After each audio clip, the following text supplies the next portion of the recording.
খুলম খা মঞ্চে উপস্থিত আমাদের ইতিহাস, আমাদের মা বাবার পর আমরা যে শিক্ষাটা পাই, আমরা ওই শিক্ষাটা আমাদের মহারাজ থেকে পাই। তো আমি আপনাদের কাছে কিছু কথা বলবো যে আমরা কিছুদিন ধরে দেখতে পাচ্ছি সোশ্যাল মিডিয়াতে যে বাংলাদেশে বিভিন্ন জায়গায়, বিশেষ করে খাগড়াছড়ি, আমাদের মাইনরিটি সম্প্রদায়ের উপর কিছু আক্রমণ হচ্ছে। আপনারা জানেন যে বাংলাদেশে একটা অন্তর্বর্তীকালীন সরকার চলছে, স্থায়ী সরকার নয়, এমার্জেন্সি সরকার যেটাকে বলে। তো ওইখানে অন্তর্বর্তী সরকারের প্রধান উপদেষ্টা মোহাম্মদ ইউনূস আপনার সংখ্যালঘু সম্প্রদায়ের সকল সম্প্রদায়ের লোককে আশ্বাস দিলেও আপনারা দেখতে পাচ্ছেন যে সোশ্যাল মিডিয়াতে আমরা বাংলাদেশের চিত্রটা আমরা কিছু অন্য রকমই দেখতে পাচ্ছি, যে বাংলাদেশের সংখ্যালঘু সম্প্রদায়ের যারা আছে তাদেরকে সেভ করতে পারছে না। প্রত্যেক দিন প্রতিনিয়ত কোন জায়গায় না কোন জায়গায় মাইনরিটিদের উপর আক্রমণ হচ্ছে।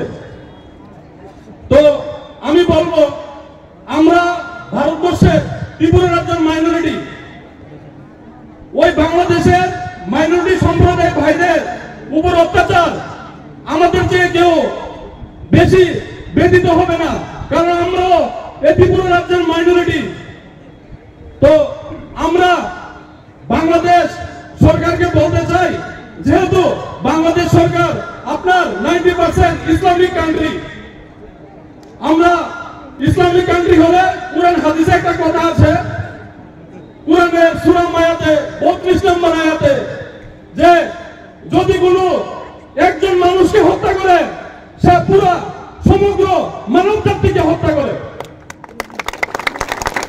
আমি আপনাদের মাধ্যমে বাংলাদেশ সরকারকে বলতে চাই যে আপনারা এই মাইনরিটিদের উপর অত্যাচার বন্ধ করুন।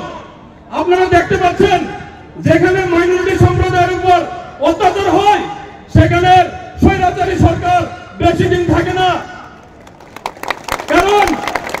কারণ আপনার সংখ্যাগুরুরা কখনো মাইনরিটিদের উপরে অত্যাচার মেনে নেয় না। কিছু পার্সেন্টেজ একটা সমর্থন করলেও সংখ্যাগুরু যারা থাকে তারা কখনোই মাইনরিটিদের উপর অত্যাচারকে সমর্থন করে না। তাই আমি আপনাদেরকে বলতে চাই যে বাংলাদেশের এইসব অত্যাচার আপনাদের মাধ্যমে, মিডিয়া বন্ধুদের মাধ্যমে বাংলাদেশের সরকার পরিবর্তন হয়েছে। আপনারা দেখতে পাচ্ছেন শেখ হাসিনার সরকার পতনের পর নতুন ইমার্জেন্সি সরকার গঠন হয়েছে। আমরা অনুরোধ জানাবো যে বাংলাদেশ সরকারকে, যে বাংলাদেশে যেন কোনো একটা মাইনরিটি বাইরের উপরে আক্রমণ না হয়, তাদের বাড়িঘর জ্বালানো না হয়। আমরা ভারতবর্ষের মুসলিমরা, আমরা ত্রিপুরা রাজ্যের মুসলমানরা আমাদের বাংলাদেশের সেই সমস্ত মাইনরিটি সম্প্রদায় ভাইদের সঙ্গে কনস্ট্যান্ট ভালো থাকবো। আমাদেরকে পাবেন, আমরা যতক্ষণ পর্যন্ত বন্ধ হচ্ছে না বাংলাদেশে এসব অত্যাচার, আমরা আমাদের আন্দোলন চালিয়ে যাব।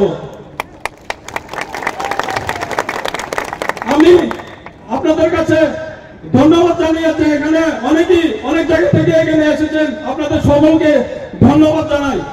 ধন্যবাদ জানিয়ে আমি আমার কথা এখানেই শেষ করছি। মহারাজা লং লিভ